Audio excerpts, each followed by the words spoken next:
And of course, people there really suffering on account of that strike. Panic buying has begun, and as we heard Mr. Bansal say, that by evening, the rest of the petrol pumps are also expected to go dry.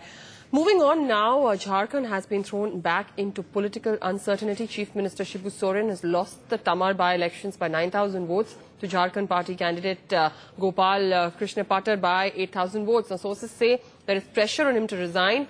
This is the second time that a chief minister has lost. Uttar Pradesh Chief Minister T.N. Singh lost a by-election in 1971. The state's ruling UPA is now in an embarrassing position. The Congress says numbers are still with the UPA. Soren has now been summoned to the capital. And NDTV's Sunil Prabhu now joins us from the capital. Sunil, what developments are we going to see in the next couple of days? It's obviously a huge embarrassment for the JMM. Yes, Divya, the Congress is completely red-faced. They couldn't have expected worse news than this. Mr. Shibu Soren, who was just here even till yesterday discussing with the Home Minister on the Naxal issue, talking about raising a Jaguar force, has now been told quite categorically by the Congress leadership that he will have to go. He's coming here with the former Chief Minister, Mr. Madhu Koda, to really have a discussion with the Congress leadership here, as well as the RJD leadership, to see how they can carry on with those numbers, which the UPA definitely has in majority now. But clearly this is a situation which has, as you said rightly, not occurred for a very, very long time. A Chief Minister losing a by-election, and basically that makes it infructuous for him to carry on as a member of the Legislative House. He has been given that 6 months period, but clearly the time is over, and the party would really like to see, because this is clearly a moral defeat for him, and he would have to step down and make place for a new incumbent. Of course, those details of government formation are early days.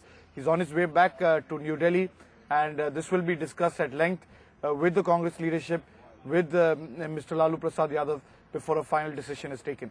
Right, Sunil, but the margin by which Mr. Shibu Soren has lost is a huge one. It's about 9,000 votes. Clearly, what was he expecting out of these by-elections? Was it a confident Shibu Soren? Well, those details really, Divya, it's quite clear. I mean, 9,000 is a huge margin in an assembly election. The fact of the matter is he's probably became extremely complacent and overconfident, taking the people for granted on this issue. And the best voice of any electoral defeat is the voice of the people, and they have answered quite clearly, allowing many of his own detractors within his party. He had a number of problems of infighting within the party, even when he was when he was trying to project himself as the chief minister. He made that huge demand, wanting Madhu Koda to step down, not wanting a cabinet berth, and clearly in the run-up to that trust vote, the Congress party had to give in. So clearly this is what many say, the knives are out now, and the daggers are clearly against Mr. Shibu Soren. So clearly what we are seeing in the next few hours and the next few days is hectic political activity on who would replace him, and how would the UPA find a way out. The last time round they backed an independent, Mr. Madhu Koda, who became the youngest chief minister. So this time round we might see a similar situation.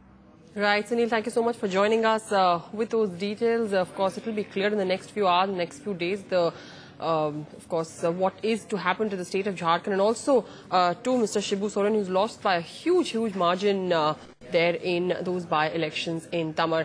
We move on now, 24 hours after he admitted to fraud and inflated revenues.